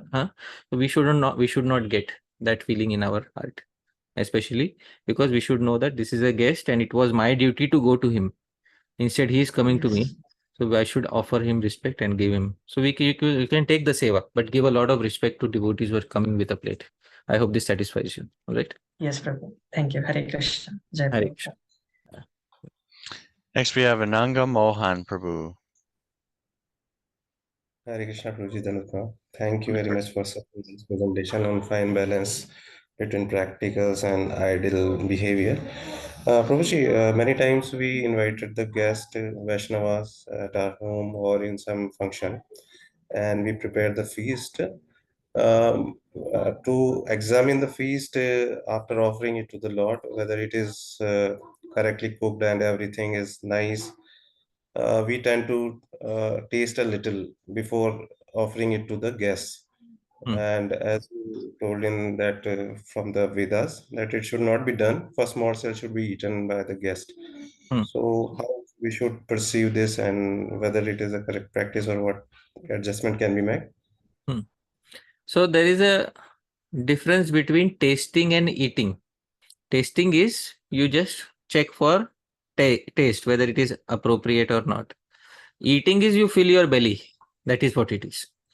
So if the ideal thing is that one should have such expertise in cooking that simply by the aroma one understands it has been cooked nicely. That is the ideal thing. Now somebody who's learning to cook may not have that expertise.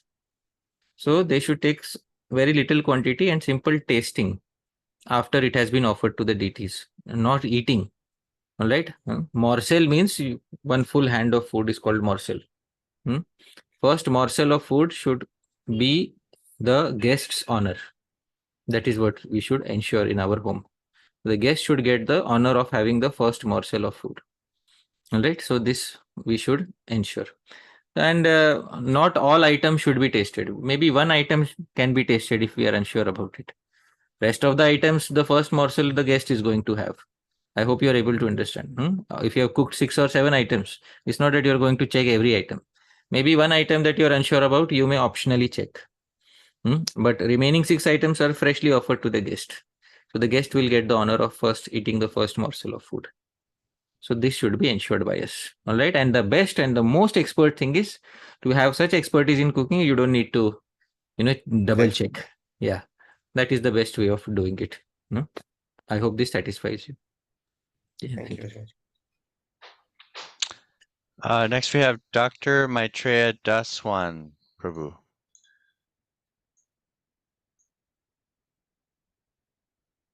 Yeah, I think we'll have to ask him to unmute. All right. Hare Krishna. Yeah, Hare Krishna. Thank you, Prabhuji. Prabhuji, on similar question, can we have Uchishta of senior devotee without their permission?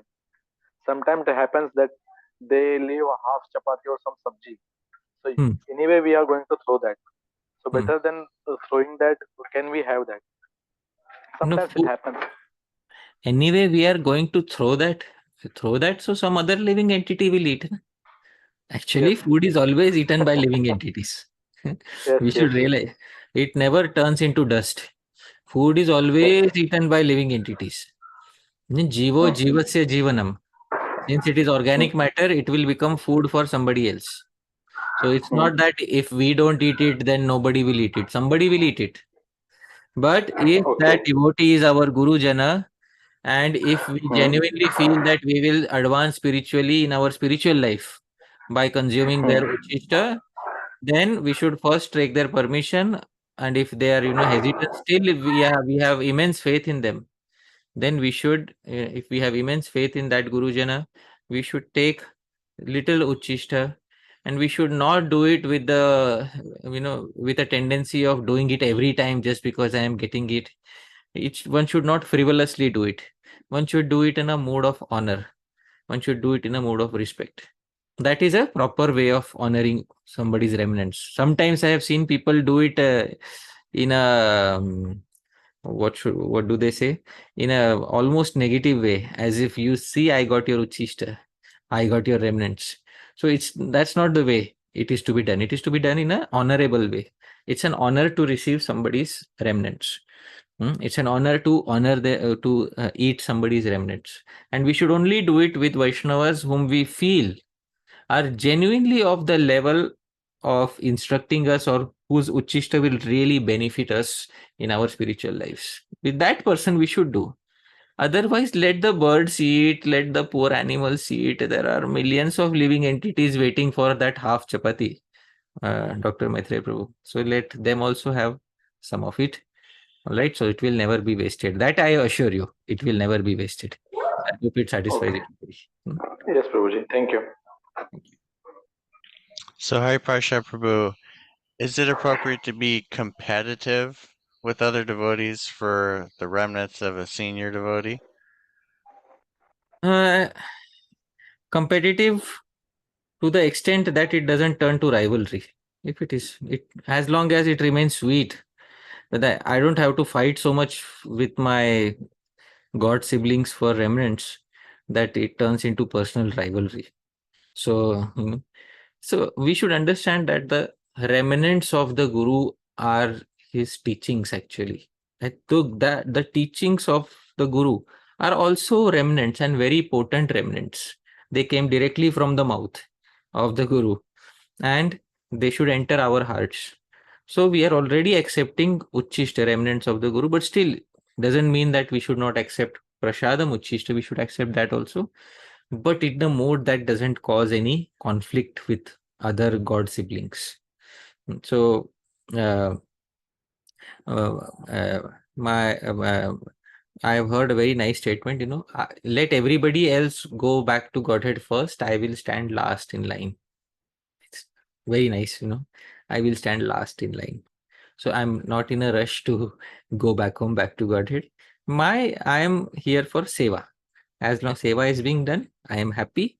And then when naturally there is time to go back home, back to Godhead, Bhagavan will make some arrangement. In this way, we should be situated happily. So that way, not much conflict and not much competition, but some loving competition is there, some loving dealings are there. That is all right. That must be there. Otherwise, we will become, the formal society. Haribol Prabhu, 1/4 of the Uchishta is mine, 1/4 is reserved for that Prabhu, and 1/3 should be kept for that senior devotee. So like that, we should not do like that. So it should be, there is some spontaneity and joyousness should be there in the relationships, and at the same time, it should not turn into rivalry. So that is my answer to your query. Thank you very much, Prabhuji. Next, we have Ashoka Krishna Prabhu. Hare Krishna Prabhuji, Dandot Pranam. My Thanks pranams. for class, Prabhu. My question is, Prabhu, sometimes we are in some situations where you say like our old friends or acquaintances invite us at their home for prasad, and they try to fulfill all our criteria, but still they are not the devotees. So in those situations, it becomes very difficult what to say, or so should we go and honor or should we avoid? And same applies for our extended relatives, particularly in India when they invite us. So what do we do as a devotee in those situations? Right. So what should we do in situations wherein our old friends from our college days, from our workplace, or from wherever they invite us, or relatives invite us, and we tell them the criteria and they fulfill it, and should we go or should we not go? See, they have extended themselves so far to meet the criteria of Ashok Krishna Prabhu, Hare Krishna, who doesn't eat onions and garlic, who doesn't eat mushrooms. They have extended themselves all the way to do that. And you are in, I assume you are in householder life. And in householder life, what did our acharyas do? This is what we have to understand. Srila Rupa Goswami, when he was a householder, he was working with Nawab Hussain Shah, who was the Muslim ruler of Bengal. So obviously, he's sitting, walking many times with Nawab Hussain Shah, and Nawab Hussain Shah and Rupa Goswami, Sanatan Goswami, they are going to various tours. So many decades they worked for Nawab Hussain Shah. And in all those decades, Srila Rupa Goswami as a householder continued to work for Nawab Hussain Shah. The reason for this is because as a householder, we cannot have the same level of strictness that is expected from a sannyasi. Please try to understand that. If this simple thing is understood, that from a householder, we cannot expect the same level of strictness that we expect from a sannyasi. Sometimes what happens is a sannyasi comes and gives instruction, which is according to his ashram. And the householder thinks, oh my God, I have to follow this instruction. So what happens is that many householders end up trying to follow instructions which are meant for sannyasis. And then what happens is there may be some disturbance, because the swadharma of a householder is different from the swadharma, the prescribed duty of a sannyasi. So therefore, ideally, we should see what acharyas who were in householder life, what did they do? So I am giving an example that acharyas who were in householder life, they used to visit relatives, but they used to take what is niramish. Niramish means which is favorable for Vaishnav consumption. That is what niramish means. Plus you can do prokshan. Prokshan means you can purify it. And this is how you keep basic relationships with your family members. Otherwise, those relationships will also get broken.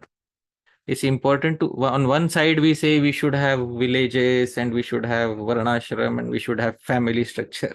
And on the other hand, we break our own family structure by not honoring their requests when they invite us. So how can this go on simultaneously? So we should, if we want to, on one hand, if we want to claim that we have to establish varnashram and do all those things, on the other hand, we are breaking our own family structures by not honoring them. So this doesn't go together. So yes, but if a Vaishnava has naturally advanced in his Vaishnavism to such an extent that he naturally feels repulsion from meeting any relatives, then such a Vaishnava is in a very advanced stage of bhajan may say no. But if a Vaishnava is themselves, one should judge oneself. If one is not in that advanced stage of bhajan, where everything in the world seems repulsive to me, all material things seem repulsive to me. If one is not in that state of bhajan, then a grihastha should consider honoring, especially if the other party is willing to bend to the requests that the grihastha has made. Now, there is a verse in Padyavali, Mugdham mam nigadantu niti nipuna bhrantam muhur vaidika. Let my relatives call me foolish. Let everybody reject me. Still my mind will not waver from the lotus feet of Shri Govinda. So this is the situation of a Vaishnava who has advanced to the level of bhava, etc. So if a grihastha advances to that level, he may say no, even at the expense of cutting relationships. But if a grihastha has genuinely not advanced to that level, they should consider their position in varnashram and they should honor the requests made by their whosoever is inviting them, especially if they are willing to bend down so much that they are willing to fulfill all of our criteria. Do prokshanam, purify the food, and remember Krishna as far as possible. There is no inauspiciousness for a Vaishnava. I hope this satisfies your query. Thank you. Next we have Manjri Mataji. Hare Krishna.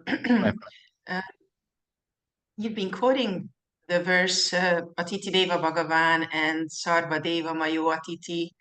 There is this emphasis on, as far as I understand, Atiti means uninvited guest who comes not because we're inviting them. Could you elaborate a little bit on how to differentiate between dealings with uninvited guests and invited guests, why there is such an emphasis? Okay.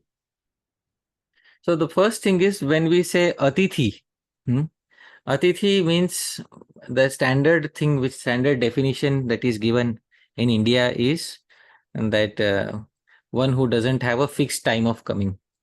But etymologists, grammarians have derived Atithi differently. Grammarians say Atati satatyena gacchati na tishtati.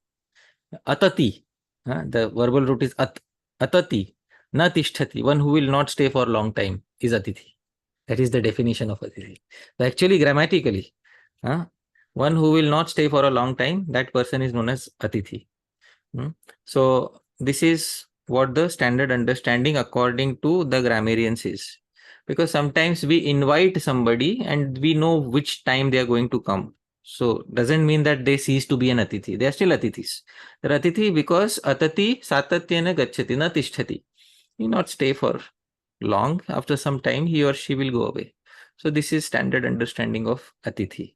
Atithis are of two types, those who come unannounced, those who come announced. Even if somebody comes unannounced, we should offer them bare minimum 3 things: a place to sit, some water, and sweet words. As for unannounced, this is what is expected from us. And announced, we can offer much more because we have time for preparation.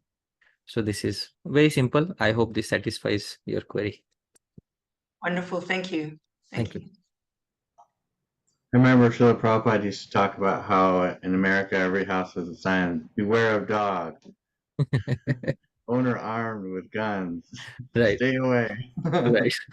It's like the complete opposite culture. Yeah, complete opposite. And it starts with apartment culture. It starts with apartment culture because I have stayed in a village in my childhood and there was open door policy. Open door means villages in the daytime, the doors were kept open. Those who have grown up in villages, they will know that in villages, usually you don't lock the doors in the day. Doors are locked only in the night. Apartment systems, doors are locked in the days. When the doors are closed in the days, people can't freely visit. And that is when the distance starts growing between two people. That's when the neighbors become formal in their dealings with each other. So when they ring the bell, they say, "I'm sorry to disturb you." Why should you be sorry? You are neighbor, you're invited. But nowadays people say that, "I'm sorry for disturbing you." No, please don't be sorry. Actually, I am sorry for closing my door. I am the person who should not be closing my door. So previously in my village, the people used to just freely come in the home, go out of the home. Freely they used to sit and eat, and that entire wholesome culture of village life was there. I saw it with my eyes. I had 6 or 7 cousins. There are 15 or 20 elderly people in my home. And we used to have, crates and crates of mangoes coming every summer season. The best mangoes come from Maharashtra, the state where I was born. The best mangoes come from this state. Crates and crates of mangoes we used to have in the summer season. Ever since I have shifted to an apartment, I have to pay a heavy amount of money for buying 12 mangoes. Forget about crates of for buying 12 mangoes, I have to pay a heavy amount of money. So I sometimes I think that I think I was rich when I had no money, and now I've become very poor ever since I got money to move into an apartment. So that is what is my condition. That this culture, when you take it to its highest point, it ends up with beware of dog. That is what happens. So thank you, Prabhu, for that thoughtful comment. Thank you, Prabhuji. I think it's the first question from Parma Karuna Prabhu. Is that right? Yeah. Okay. Yeah, we should let him go first. Yeah. Hare Krishna, Danod Pranam. Once again, thank you so much for everything that you do and share with all of us. Probably takes many, many hours of preparation. Thank you so much. Thank you so much, Prabhuji. Very quick question, Prabhuji. Just could you share? I've heard both sides on the topic of chocolate. Just some 2 words on that. All right. So what to do about chocolates? The thing about chocolates is that the substance chocolate is not mentioned in Shastra, as you know. But the recent acharyas have, recent means, I have not even, from Srila Bhaktisiddhanta Saraswati Thakura, there was a restriction placed on coffee. And that coffee is the same substance which makes up a chocolate.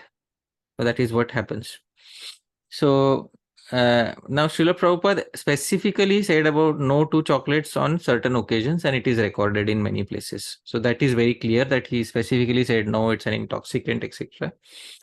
Now the personal servants, devotees who were traveling with Srila Prabhupada, and one of them I quoted today, Kaushalya Mataji, she said that Prabhupada made exceptions to that. So what we can do is, we can do what Prabhupada did, that the standard rule should be no, that is, don't go purchasing chocolate bars from shops. That discipline we can have. But when somebody offers it, Grihasthas can consider. I'm not giving any rule here. Grihasthas can consider when somebody offers it, because Srila Prabhupada also considered when somebody offered him. I have shown today with proof that Srila Prabhupada also used to consider when somebody used to offer him. So he was not very, and Kaushalya Mataji, she wrote in her remembrance, she used the word, he was not a stickler for rules and regulations. So that word, stickler, is a very good word. So Srila Prabhupada was not a stickler for rules and regulations. So similarly, we should also try not to be such a stickler for rules and regulations. In our personal life, we avoid. Somebody offers it to us as a grihastha, we may consider depending upon the situation. Let's say tomorrow somebody invites you to a birthday. Param Karuna Prabhu, you are invited to a birthday. All right. As Hari Parshad Das invites you, it's my birthday, Prabhu, come. You come to my home. Suddenly you see the chocolate is having one layer of vanilla and one layer of chocolate, one layer of vanilla and one layer of chocolate.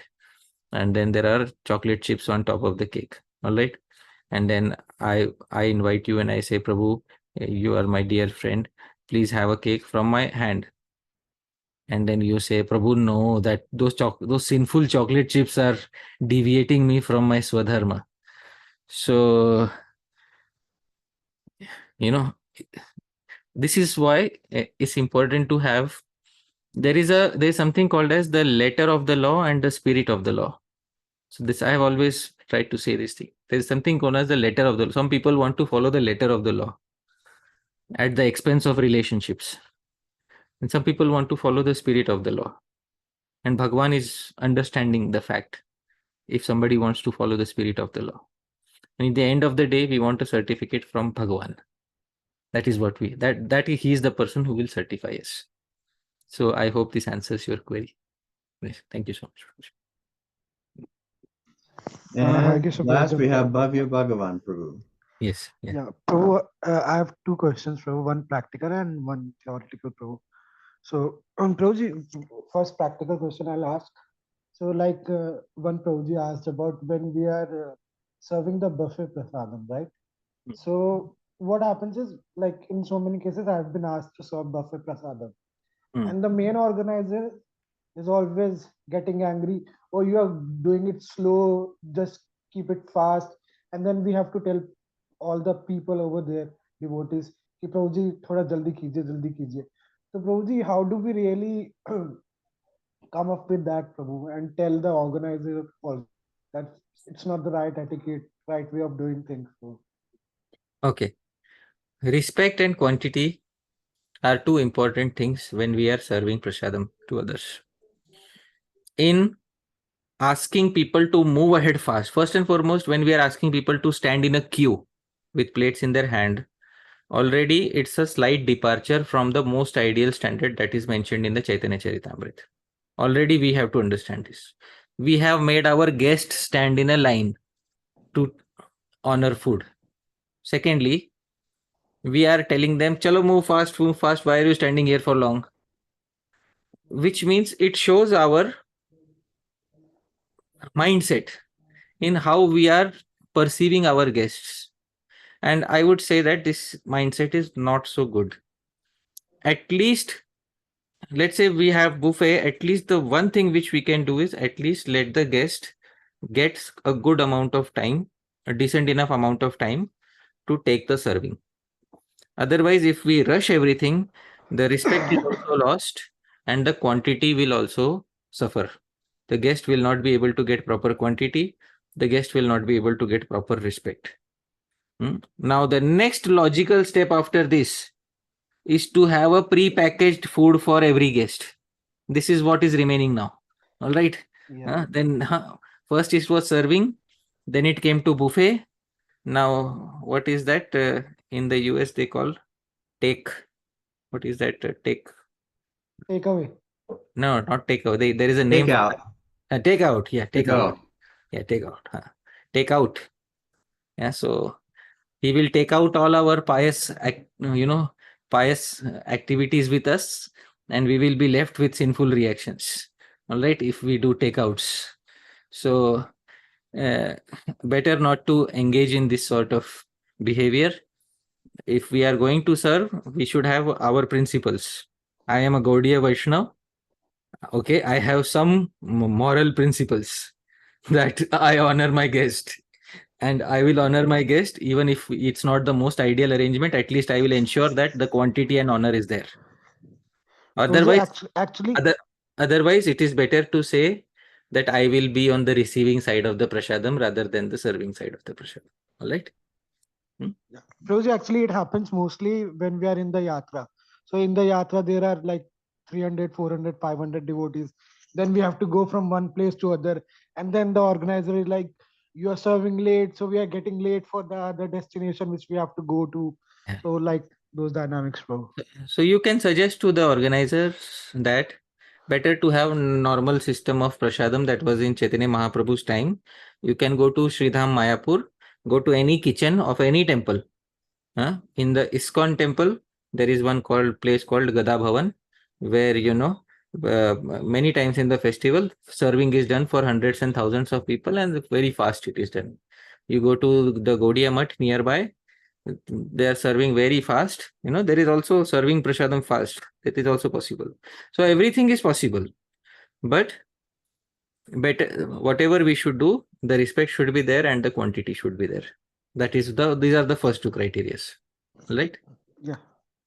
Thank you, Prabhuji. Prabhuji, another question is about. Thank you, this Prabhuji. I'm particular- sorry. We have to wrap up here. Is it Sure, a sure, quick question? Maybe what you can do is you can ask it in the group. All right? Yeah, I'll do that, Prabhuji. Thank you so much, Prabhuji. Thank you so much. Thank you.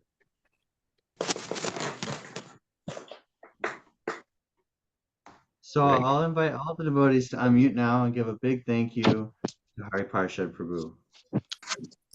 Thank Hare you, Prabhu. Krishna. Prabhuji, Hare Krishna. Hare Krishna.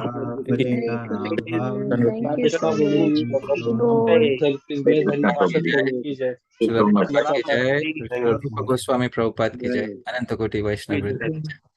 Hare Krishna. Hare Krishna. Hare Krishna. Thank you so much, Prabhuji. Hare We'll see you next week.